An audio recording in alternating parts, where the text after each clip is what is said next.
Ladies and gentlemen, if it was not for Mr. Obama that my friend Pat sent me, I would have nobody in the Philippines. That's right.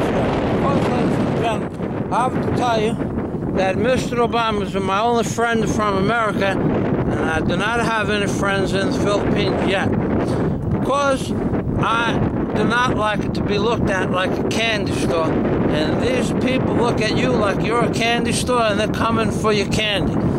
Every single person in the Philippines wants to see everything that you have. And if they cannot see it, then they say to you, do you have your own dive gear? And you say yes. And they say, what kind of dive gear do you have? And they want to know how much dive gear that you have. And they want to know what kind of camera that you use and how many cameras that you have.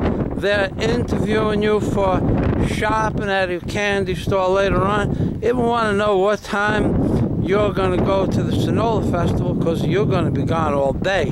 And they want to know what time you're leaving so that they kind of go to the candy store and see the candy list of the supplies. And if you think I'm kidding, I'm not kidding. I'm telling you, you could be. I want you to look at Michael Fazio, Rabbi Jew Barker, and I want to show you something, ladies and gentlemen. I want to show you where I'm staying. Staying at this beautiful EGI City Hotel, and I have a pool up on the top. I'm going to take a video from up there later. But I want to tell you something else, ladies and gentlemen. This is no joke. I have gone through a transition when I got off of the plane in the Philippines. I just did not know what I was before I got off of the plane. Well, the people in the Philippines have taught me, ladies and gentlemen, that I am actually a walking, talking ATM machine. That's right. And I'm not kidding. I'm telling you, if they do not see what do you have, they kind of ask you what do you have and how much candy that you have, because they're interested in your candy. They're just having to figure out how to make it easy to get the candy from the candy man.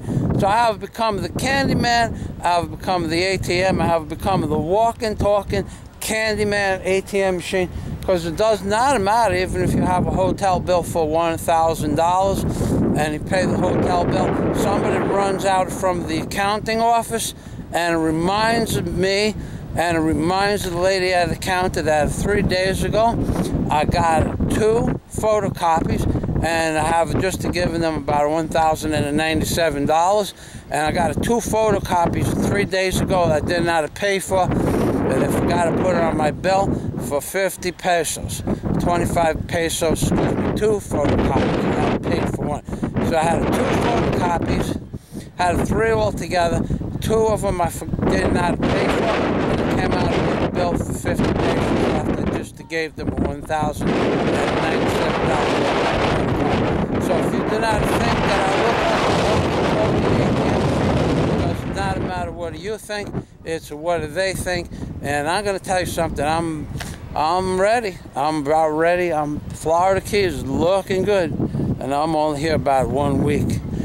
The girl I was supposed to meet did not have 50 pesos to come here. She made me wait 2 hours. Then she didn't show up. Then and to go pick that lady up by cab, because I do not know where I am with the jeepneys. To go pick that lady up by cab would have cost about $45 round trip, only to get from where I was to where I was going. But the jeepney would be like $1. But the cab drivers in the Philippines, they look at you like a freaking, you are a credit card. You put a credit card in the meter when you get in the car. And one driver wants 1,500 pesos for a 200 peso ride. I'm not kidding you. If you think that Mr. Obama is robbing America, you could be wrong. Mr. Obama is a very nice man compared to some of the cab drivers here. Mr. Obama is a good man. Kisses for Mr. Obama, because the cab drivers want 1,000 pesos for a 200 peso ride, and you kind of say get out of here, and they will say 700 pesos, and you kind of say get out of here, and then they will say 500 pesos, and you say get out of here, and then the next guy you walk up to and you say I'll give you 250 pesos, and he says okay. So what are you looking at now? You know what you're looking at. You're looking at a walking, talking candy store ATM. I distribute candy, I distribute ATM receipts. That's right. This is a Rabbi Jew Barker in the Philippines saying, I have to find a new place, because one of the things that you're going to see in my other videos where 5 men tried to accost Michael Fazio, tried to take my suitcases out of the back of the cab. Had a little bit of an altercation there, ladies and gentlemen.